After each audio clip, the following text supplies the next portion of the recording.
최일구의 허리케인 라디오.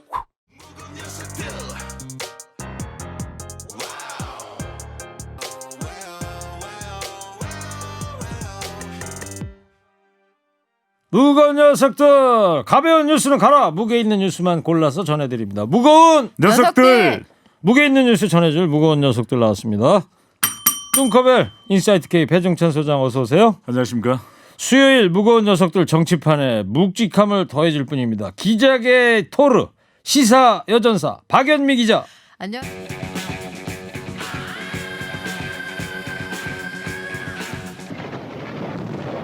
기자계 토르 마음에 드십니까? 아, 마음에 전혀 들지 않습니다. 작가한테 시사 네.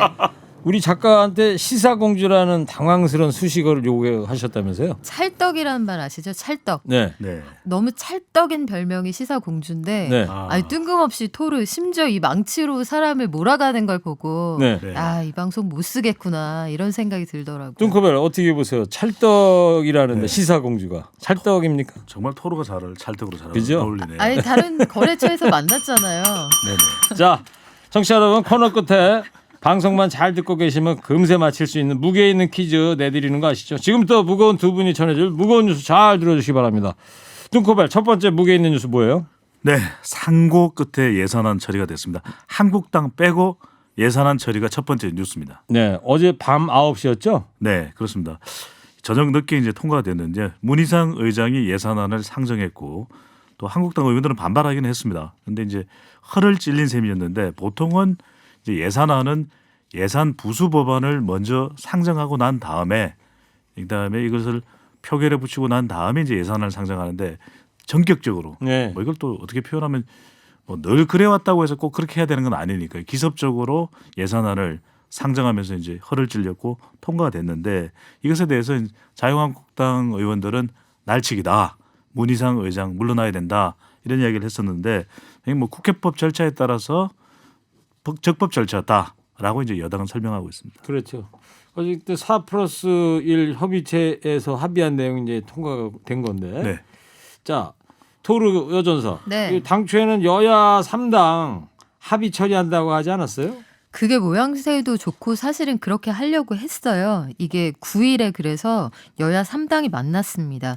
예산결산특별위원회 간사인 민주당의 전해철, 한국당 이종배, 바른미래 지상욱 세 분이 만났는데 요 마무리하지 못한 예산안 심사를 10일 아침에 일찍 만나서 다시 해보자 얘기가 됐지만 결국 합의에 이르지 못했고요. 네. 민주당 입장에서는 이제 시간을 더 끌게 되면 이거 더 늘어진다. 더 이상 답이 없다. 이렇게 본 것 같은데 사실 자유한국당이 이게 그 절차상 문제가 있다고 주장을 하지만 2010년에 그러니까 MB 정부 시절에도 이 먼저 예산안을 처리한 전례가 있기는 해요. 네. 상황에 따라서 좀 유동적인 것은 같습니다. 예. 네. 자, 뚱커벨 한국당 반응 어떻습니까 지금? 반발하고 있습니다. 이거 날치기다.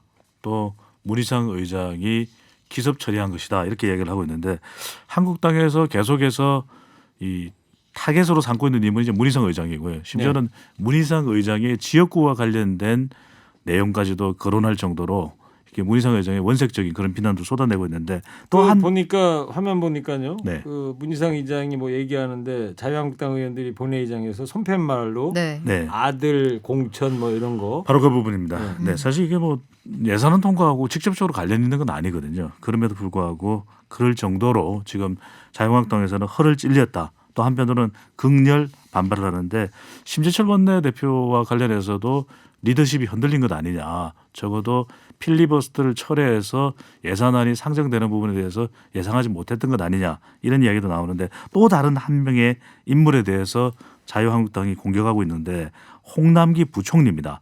그러니까 이번 정부안이 4+1 협의체에 따라서 내용이 좀 달라졌다면 이 부분을 다시 짚고 넘어갔어야 되는데 그 부분에 대해서 그 협의안에 부화 내동했다. 이렇게 또 비판을 했는데 누가요? 홍남기 부총리. 홍남기 아, 왜 이렇게 강조를 하세요? 밑줄 짝이에요? 오늘 무겁게 이야기해야 되는 인물이 되겠습니다. 네. 그래서 자유한국당에서는 정치적 중립을 위반했다라고 해서 탄핵 소추안을 발의해야 된다. 이런 주장이 나오고 있습니다. 예. 자, 어제 밤까지 상황 좀 일별을 해봤고요. 자, 토르 여전사. 네. 그 오늘부터 워낙 이제 임시 회기 시작한다 그러는데 어떻게들 하고 있습니까? 원래는 오늘 오후 2시에 처음으로 임시국회 본회의가 열릴 예정이었어요. 근데요. 앞서서 더불어민주당에서 그 소속 의원 전원 명의로 임시국회를 소집해 달라 이렇게 얘기를 했는데 이걸 하려다가 이번은 한번 접고 가자. 여당 입장에서는 어쨌든 지금 예산안이 제1야당하고 합의 없이 처리가 된 상황이잖아요. 예. 더 이상 너무 그 궁지로 몰면 자유한국당이 삐뚤어질 수 있다. 네. 지금 안 그래도 황교안 대표 취임한 이후에 황교안 아니잖아요. 황교 그렇죠. 바뀌잖아요. 황교 바뀌죠. 예. 계속 밖으로 나가고 있는 상황이기 때문에 상황을 좀 지켜보고 일단 여야 협상을 통해서 그 원내로 어쨌든 들어오게 하자 네. 해서 일단은 협상 시한을 좀 주기로 했습니다. 예. 아, 그래서 이건 뭐- 오늘은 이제 임시 회기 안 열기로 했다. 네. 예. 이건 알겠어요. 이모개인 거예요? 네? 한교 아니야. 한교 바뀌. 네. 왜 이래요? 돕고 삽시다. 여전사 서로. 개그. 네. 네.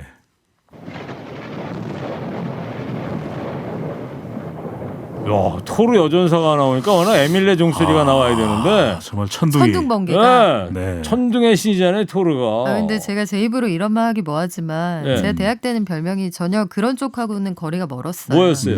입만 다물고 있으면 죄송합니다. 최주유 닮았다고 해서 입지유라고 아, 입지우요? 입만 다물고 있으면 오늘 자. 오늘만 출연이신 거죠? 그건 모르죠. 오늘 하시는 거 봐요. 자, 일단- 청풍명월님께서 네. 박연미 기자님 굿 목소리 갑이십니다. 문자 보내셨어요. 네, 저는 인간성도 좋습니다. 286 하나님 시사공주님 어서 오세요 환영합니다. 공주 아니고요 시사 여전사 그거 토르입니다. 봐봐요. 공주래잖아요. 오늘 가족들을 많이 푼 것 같은데요. 네. 자 지금 시간이 없으니까 네. 자 시사 여전사 토르 두 번째 무게 뉴스 뭐예요? 네, 정경심 동양대 교수의 재판이 계속되고 있는 와중에 조국 전 법무부 장관, 현재는 서울대 법대 교수인데요. 내년도 강의를 신청을 했습니다. 네. 내년 1학기 강의 개설을 신청한 건데 형사 판례 특수연구 강좌 개설을 신청한 것으로 확인이 됐습니다. 뭐 수강 신청 3명 이상이면 강의를 하게 되는 건데 이게 여러 가지 의미가 있어요. 하나는 내가 교수로서 명실상부한 복직을 했다는 걸 보여주는 것이기도 하고 사법 처리가 되지 않을 거라는 자신감을 보여줬다. 뭐 이런 네. 해석도 나오고 있어서 다양한 분석들이 나오는 그런 상황입니다. 네. 아 학생이 3명만 있어도 강의가 개설이 되는 거예요? 그렇죠. 3명을 넘어야 되는 거죠. 로스쿨 네. 강의니까요. 아 로스쿨. 네, 그렇지만 3명 미만이면 이제 폐강이 되겠죠. 어. 그래서 이것도 이제 주목받고 있는 것이 과연 얼마나 많은 학생들이 수강 신청을 할까 또는 수강 신청에 조국 전 장관과 관련된 논란이 기준이 될까 이것 역시 이제 주목되고 네. 있는 거예요. 그러면 내년 2월쯤에 이제 수강 신청이 이루어지겠네요. 그렇죠. 수강 신청 이뤄지고 이게 정말로 개설이 돼서 강의를 한다 하면 그것 또한 사진 기사가 될 겁니다. 예, 네. 그렇겠네요.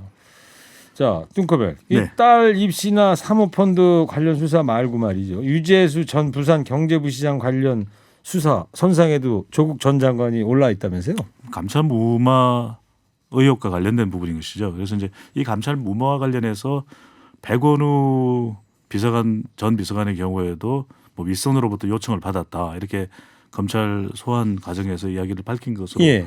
또 알려져 있기 때문에 그렇다면 그게 누구겠느냐? 그러니까 지금 민정수석실의 직제를 보면은 민정비서관 그리고 반부패 비서관 양축으로 만들어져 있거든요. 그렇다면 관련되는 내용에 대해서 더군다나 유재수 전 부산시 경제부시장의 경우에는 뭐 이 사람의 무게감으로 보나 적어도 민정수석에게는 충분히 알릴 만한 네. 보고했을 만한 내용이다라고 해서 조국 전 장관도 역시 소환이 임박했다 이런 이야기가 나오는데 사실 이 부분보다도 더 이제 관련된 뉴스는 뭐냐면은 이렇게 이 배우자인 정경심 교수가 지금 구속이 되어 있는 상태고 그리고 본인 스스로도 소환 조사가 임박돼 있는데 과연 수강 신청을 이렇게 개설하겠다. 과목을 개설하겠다라고 이야기하는 것이 맞는 일이냐. 네. 오히려 수사에 대비해야 되는 것이 더 타당한 것 아니냐. 계속 휴직 상태를 유지하고 이런 이야기가 나오고 있는 것이죠. 그래서 조금 전에 토르 여전사 얘기가 그거 아니에요? 어떤 수사에 자신감이 있어서 수강 신청한 거 아니냐. 네. 자, 박여명 기자, 그 네. 부인 정경심 교수 어제 뭐 뉴스를 통해서 많이 보도가 됐습니다만 검찰이 이제 상당히 곤혹스럽게 됐어요. 네, 검찰이 당초에 이제 기소 단계부터 좀 무리한다는 평가들이 있었는데 두 가지 면에서 그렇습니다. 10일에 열린 세 번째 재판에서 어제죠, 어제. 그렇죠. 예. 재판부가 검찰에 호통을 쳤는데 두 가지 문제가 있다는 거예요. 하나는 그 정경심 교수 측의 방어권을 충분히 보장하지 않는다. 정 교수는 구속돼 있는 상태이기 때문에 그 검찰의 수사 상황을 수사 기록을 제때 제공하지 않으면 충분히 본인의 입장을 방어하기가 어려운 상황인데 검찰이 협조하지 않고 있다. 이 부분을 지적을 한 거고요. 첫 번째는요. 네, 또 다른 한 가지는 검찰이 이제 공소장을 변경해 달라고 신청을 했어요. 그런데 공소장 변경의 내용이 굉장히 다양한 거죠. 예컨대 보면 언제 범죄 행위를 했느냐, 공범이 누구냐, 위조 시점이 언제냐 이걸 다 바꿔달라는 건데 그렇죠. 재판부가 보기에 이 정도면 이건 동일 사건으로 보기가 어렵다는 다른 거예요. 사건이다 이거는. 그러니 공소장 변경을 허가하기 어렵다. 결국은 이런 식으로 나오면 정경심 교수 풀어줘서 보석 상태에서 재판에 대비하도록 하겠다. 여기까지 얘기가 나왔고요. 그 검찰 측 관계자하고 법원에서 그 재판장하고 고성이 오가기도 했다고 합니다. 네, 그래요. 그러니까 처음에 공소장 낸 게 안동대에서 성명불상의 누군가가 직인을 동양대 총장 직인을 몰래 줘가지고 위조를 했다 그렇죠. 이건데. 시점 또한 2012년이었고요. 그렇죠. 시점 언제 어디서 누가 왜 이런 육하 원칙이 다 달라진 그런 상황이라 법원에서는 받아들일 수 없다. 공소장 변경 못 해주겠다. 어제 그렇죠. 그런 결정이 난 거예요.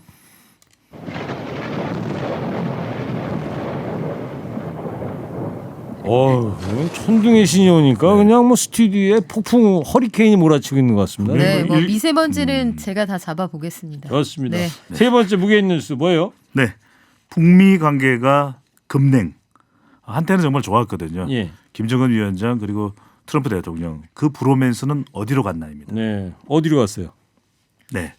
자, 이 허리케인으로 왔는데 네. 네. 그 관련되는 여론조사가 있어서 소개를 해드리겠습니다. 너무 좋았었는데 지금 왜 이렇게 됐을까? 네. 어디로 갔나? 네, 그 부분을 좀 살펴보도록 할 텐데 이 RN서치가 데일리안의 의뢰를 받아서 지난 9일, 10일 실시한 조사이고요. 전국 1,001명 무선 RDD 자동답 1,004명 무선 RDD 자동답 조사했고 표본 오차는 95% 신뢰 수준 플러스 마이너스 3.1%포인트 응답률 6.8% 자세한 사항은 조사 기관의 홈페이지에서 확인 가능합니다. 그래도 연말이면 뭔가 돌파구가 마련되지 않겠느냐 생각했는데 지금 긴장이 더 최고조가 되고 있거든요. 그렇습니다. 그래서 물어봤습니다. 북미 간 비핵화 협상이 진전을 이루지 못하는 책임이 누구에게 있느냐. 네. 물론 오차 범위 내에 있기는 합니다. 가장 이 높다고 본 책임이 높다고 본 인물은 이 34.4%가 트럼프 대통령. 예. 거의 비슷한 정도로 31% 북한 김정은 위원장. 예. 그리고 또 한편으로는 문재인 대통령 책임이 있다도 24.9%로 나타났습니다. 뭐 촉진자 역할 제대로 못했다 뭐 이런 여론인가 보죠. 네. 그 북한이 지금 어떤 발언을 내놨길래 이 브로맨스가 지금 허공으로 사라지고 있어요. 그랬죠. 이제 더 이상 시간이 없다라는 이야기를 계속해서 또 강조를 했었고 또 행동으로 보인 것이 바로 지난 동창리에서의 중대한 시험이었거든요. 네. 근데 이것이 끝이 아니다. 이런 이야기를 하면서 이제 새로운 길을 가겠다라고 이제 북한이 이야기를 하니까 이 미국 측에서 나온 이야기는 잃는 게 무엇인지를 보여주겠다. 네. 이렇게 또 으름장을 놨거든요. 그랬더니 이 레드라인을 넘어서서는 안 된다라고 했더니 북한이 이랬습니다. 잃을 게 없다.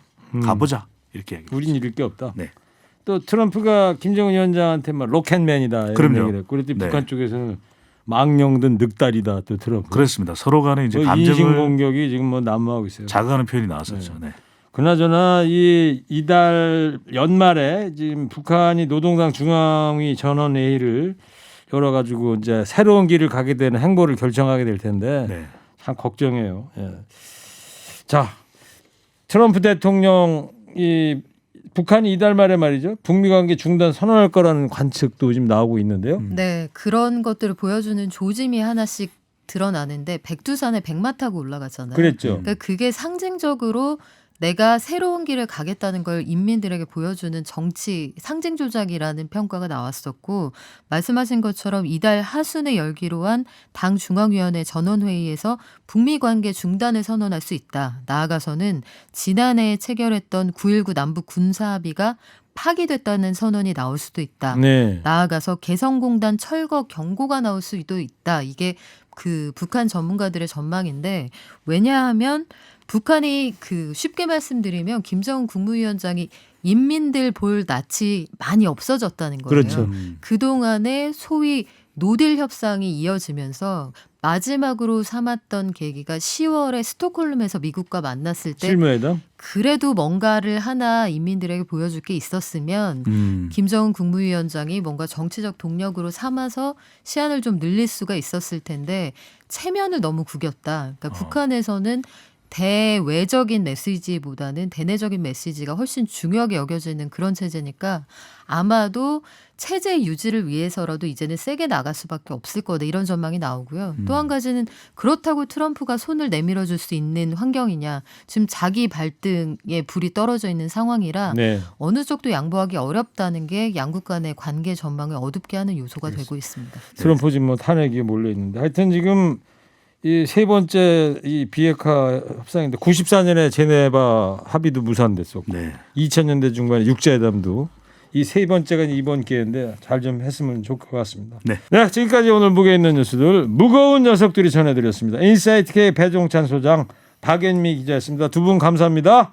무거운 녀석들.